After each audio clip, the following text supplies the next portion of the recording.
Hello po sa inyong lahat mga ka-crypto. Ako po si Pinoy Crypto Trader at sa video na ito ay atin pong pag-uusapan ang tungkol sa balitang ito kung saan ang sabi rito ay XRP wins massive again. Ayan, malaking panalo na naman ni XRP.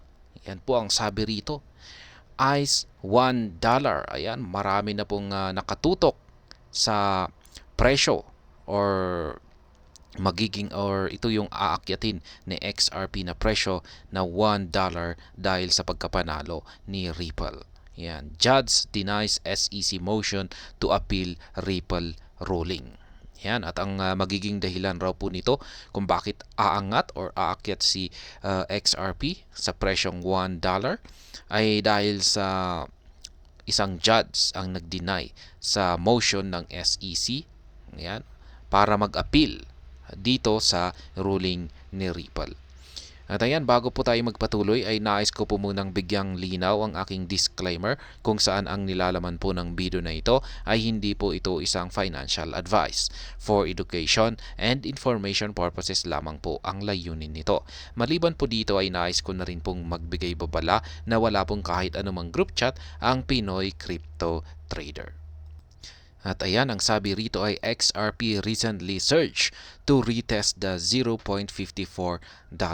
mark. Ayan, itong kamakailan lamang ay nag-surge daw po si XRP para i-test yung $0.54 na price level no XRP kung may resistance ba dito.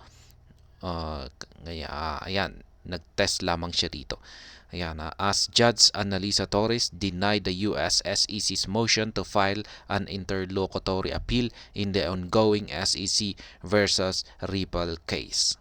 Ayan, si Judge Annalisa Torres po, siya po ang nag-deny sa motion ng US SEC. Ayan.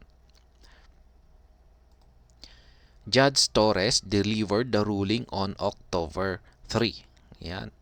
Dineliver po niya or inilabas po ni Judge Annalisa Torres ang kanyang ruling nitong October 3.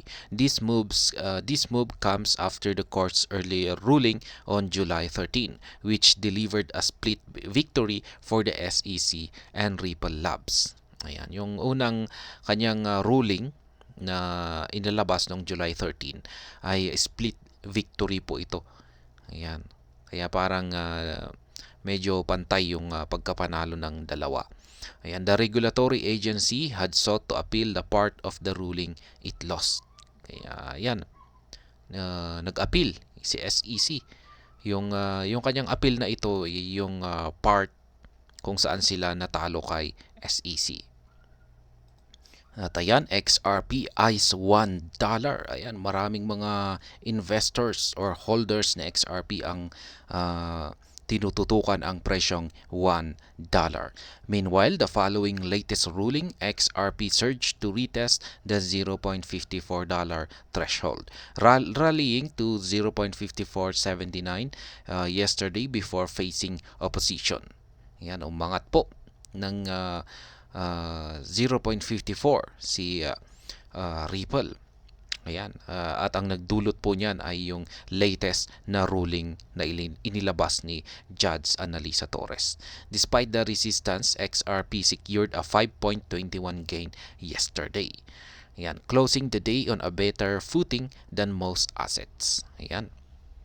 Yung 54 kasi na ito na threshold ay parang isang naging resistance. Hinarangan yung pag-akyat ni XRP. Ayan. Pero gayon pa man ay nakasecure naman po ng 5.21% na gain si Ripple.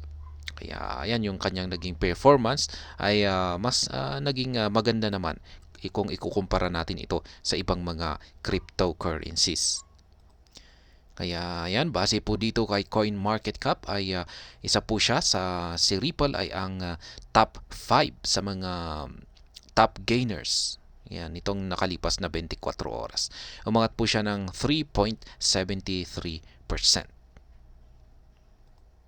At hanggang dito na lamang po tayo sa video na ito mga ka-crypto. Sana po ay inyong nagustuhan ang aking paliwanag sa video na ito.